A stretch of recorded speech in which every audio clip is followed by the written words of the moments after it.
थांनाय हरनि 11:30 रिंगासो समाव दुलिगाव गामियाव हाग्रानि मैदेरनि उदखार। नोंगौ, क'क्राझार जिल्ला पर्बतजरा महकुमानि सिङाव थानाय दुलिगाव गामिनि थागिबि मिलन ब्रह्मनि न'खौ हरनि समाव हाग्रानि मैदेरा मासे फैनानै बिथांनि थाग्रा न'जों लोगोसे ओंखाम संग्रा न'खौबो थेर बेथेर सिफायलांनायजों लोगोसे माइ माइरं गासैखौबो जालांजोबनायजों लोगोसे लाइ लथरखौबो सिफायलांजोबो। बिथाङा सासे नखर संसार सालायनायाव खामला हाजिरा मावनानै नखरखौ दैदेनग्रा सुबुं। बिथांजों लोगोसे गावनि अनसुलि बिसि अनजिमा ब्रह्म आरो 2 गथ'फोर दं। मख'नो गोनांदि मिलन ब्रह्मनि गैजारोङैखौ नुनानै दुलिगाव गामिनि गामि गोरा सदास कुमार ब्रह्म बिथाङा खुनुरुखुम थानो थाखाय गामिनि रायजो राजाफोरखौ लानानै फाहामफिननो नाजानायखौ नुनो मोननाय जादों। दुखुथिया नखरखौ जाहाथे नुनानै रायजो राजाफ्रा एसेब्लाबो अनसुंथाइ हरनो थाखाय गाहायाव होखानाय नैबे एकाउन्ट नंआव 7135602809 IFSC code TBIORRBAGB account holder name Anjima Brahma. बे एकाउन्ट नंआव जा हायो हरनानै हेफाजाब होनो थाखाय खावलायहरो। लोगोसे नैबे 9957175691 जामबुं नंआव थोंजोङै सुलाद लानो हागोन होननानै दुखुथिया नखरा खौरां बिजोंनि गेजेरजों खावलायहरदों। आहा दुखुथिया मानसि सेस माइरं दै दिनै मावाबानो माइरं फैया आंनाव। फिसा 2 दङ, बेखौ लानानै आङो मावनानै खस्थ' सेरसे सेरनै बुथुमनानैसो जायोमोन। बेखौ रायजो राजाफ्रा अनसुंथाइ हरोबा आं गोजोननाय मोनगौमोन। औ होदों आङो। दा नोंहा न'खराव मा मा खहा जालांजोबखो आरो? आंनि न'खराव न' बायलांजोब्बाय, माइरं एसे सेरसे सेरनै बायनानै माबानायखौबो जालांजोब्बाय। आं थानो जायगाबो गैला। दा बे अखानि समावहाय नों दा माबोरै थागोन? औ, अखानि समावबो दा रायजो राजाफोरखौ एसे खाथु खुथुबाबो थाथुमसै होननानै आङो हांख्रायनानै लेंहरदों। सारा अननानै अनसुंथाइ हरनांगोन गैयि मानसिखौ नुनानै। जेबो उफायानो गैया। माइ माइरं जोङो खाजिरा मुजिरा मावाबानो मोनजाया। बेखौबो जालांजोबोबा दा जों माखौ जानानै थागोन? गरसेबो माइरंआनो गैया दा जानोनो होनबा मारै बिसि फिसाया थांनानै थागोन आंहालाय? 2ल'नो, साब्रै जायो जोङो। बेखौ दा हराव संनोनो जानोनो गैया। एसे जा खामायनानै लाबोनाय बेखौ जालांजोब्बाय। न'खराव सोर सोर दं? नोंहा बिमा बिफा दंना गैया? बिमा बिफा गैया, आं मावरियासो। बेखौनो खस्थ' मस्थ' मावनानै जोङो जायोमोन। बिब'फोर दङ, बिसोरबो हाबा जाहैजोब्बाय। दा जोङो 3 बिसि फिसा दङ, फिसाला सासे फिसाजो सासे। बेखौनो खस्थ' मस्थ' मावनानै जायो जों। मैदेरा माबैसेमोन? मैदेरा मासेयैनो गिदिर आरोखि।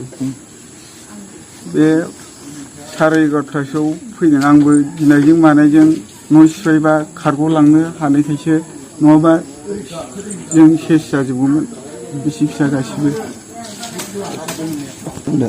रायजो राजाफ्रा नैबे एकाउन्ट होनायाव थाइसे थाइनै अनसुंथाइ हरोबा आं मोजां जागौमोन, गरिब मानसि। आंनि नामा सदास कुमार ब्रह्म। आं बे गामिनि सरकारि गावबुरा। आं दा बर्थमान दासिमबो सरकारि गावबुरा हिसाबैनो दङ। बे खामानिखौ आं दा मावगासिनो दं।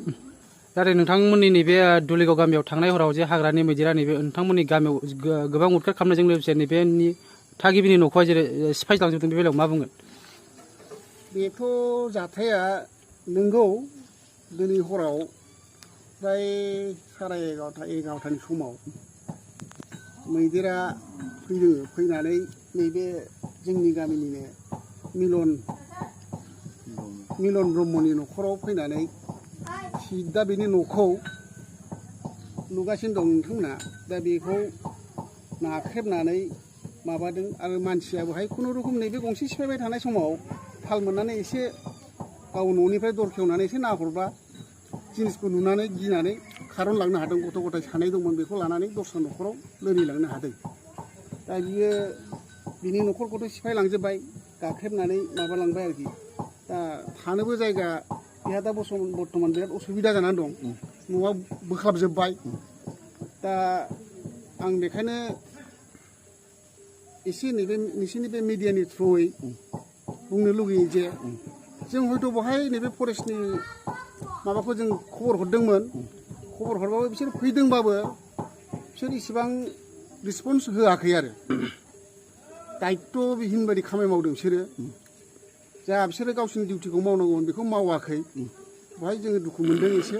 आरो आं बेखौनो बुंनो लुबैयो बे मिडियानि थ्रुयै जाहाथे बिनि बिसय बिसोर मानो एक्सन लाया, बेबायदियाव मानो दायित्वखौ बुजिया, बेखौ एसे तदन्त खालामनानै नायोबा थिग जागौ।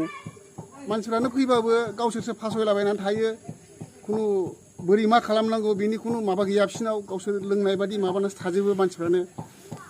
बेखायनो आं एसे बुंनो लुबैयो जाहाथे बे मिडियानि थ्रुयैनो जाहाथे फैगोन दिनफ्राव बेबादि दायित्वबिहीन दाजाथों फरेस्टनि मानसिया। जों हयथ' लोगो लोगोनो खबर हरनो मोनखादों बिसोरनो। बेखायनो जाहाथे सांग्रां जानानै बेफोरबायदि बिपद समाव होबथाफैयो बा मोनसे सहाय खालामफैयो।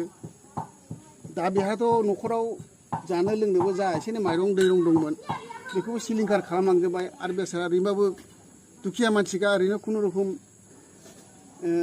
हाजिरा मावनानै बा जा थाइसे थाइनै मोनो बेजोंसो मावनानै बे जायो। गथ' सानै दं बेखौ खाङो, बिसि दङ। दा बेहाथ' दा थानोबो जायगा गैला नै खुनुरुखुम। दा बेखौनो जों गामिनिफ्राय जोङो जिखुनु बे थानायनि बेबस्थाखौ खुनुरुखुम बे बेराफोरखौ एसे माबालाबायनानै जों खाथेलाबायनानै होनो सानदों। जों गामिनिफ्रायबो जा एसे एनै हायो बेखौ सहाय खालामनानै एसे एनै होनो सानदों। आरो आं रायजो राजानावबो अनुरद खालामो जाहाथे नैबे गाख्रेबजानाय न'खरनो सोरबा रायजो राजाफ्रा अननानै एसे हागौमानि एसे एनै सहायता खालामनाय रां जेनेबा सोरबा 100, 200, 500 जा हायो बेखौ जाहाथे बयबो मदद खालामलायो। आरो आं सरकारनावबो अनुरद खालामो बेनि थाखाय जाहाथे थानायनि बेबस्थाखौ जाहाथे खालामफिनो। किसु एसे रां होनानै बा जिखुनु सहायता खालामनानै बिनि थानायनि सुबेबस्थाखौ खालामफिननो हानाय बेखौ आं खालामजानो लुबैयो।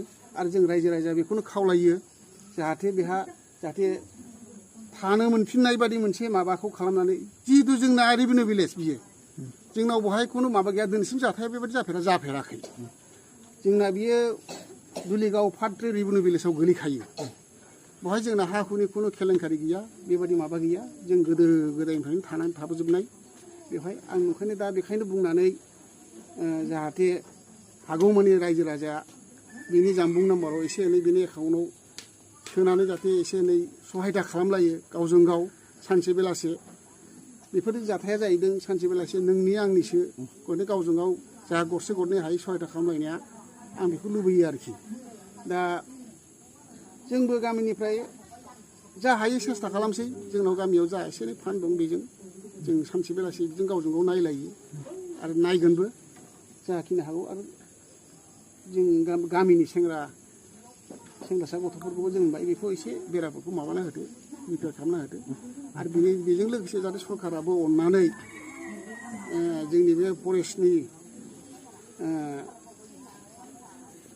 जोंनि बे रन्जित बसुमतारी बिथाङा आं खावलायो जाहाथे बे जाथां जालायनाय जानानै थांजानाय बिथांनि न'खराव जाहाथे अननानै एसे मदद खालामनो सेस्था खालामो। आं बेखौनो खावलायो आरोखि। बे मिडियानि थ्रुयै आं बेखौ बुंनानै दिनै आंनि बिबुंथिखौ नैबाव दोनथ'नो बुंनो सानो आरोखि। दा रन्जित बसुमतारी सारखौ जाहाथे बिनि सिलिंखार जानाय न'आव जाहाथे बिसोर थाफिननो हानाय खुनुरुखुम नैबे नाख्रेबलांनाय न'खौ बा रिपेयार खालामनो बा बिनि थानायनि सुबेबस्थाखौ जाहाथे खालामफिननो हायो। बेनि थाखाय जाहाथे गावसोरनि सरकारि माबा हिसाबै सहायता खालामजानो लुबैयो आं बेखौनो। सिफायलांनायाथ' बेहाय न'खौ नाख्रेबदों सिगाङाव न'खौ नाख्रेबनानै बेरा सिफायनानै सिङाव माइरं दंमोन माइ एसे दंमोन बेखौ जादों आरो जखन बे जानाय समाव न'खरनि बिगुमाया बेखौ एसे थाल मोनदोंमोन नामा मानसिया थाल मोननानै जखन ओंखारनानै नाहरो बाहेराजों तखन बे मैदेरखौ नुदों मैदेरखौ नुना हथ' बम्ब जानानै मानसिया हाखु दाखु बिसि फिसाखौ लानानै खारग'नो हादों आरो बेवहाय माबेसेमोन मैदेरा मासेल'मोन बर्थमान मासेल'मोन गिदिर गोगोम गिदिरखामोन हयथ' जों सन्देह खालामो हयथ' बे खोनानो मोन्दों आरोखि बेहा लोगो गावस्रानानै फैदोंमोन आरोखि बेहाय दा बेहायनो एसे गावबो रागा जोंखांनाय बायदिनो दस्राखौ उदखाट खालामफैदों बे गामिनि माबायाव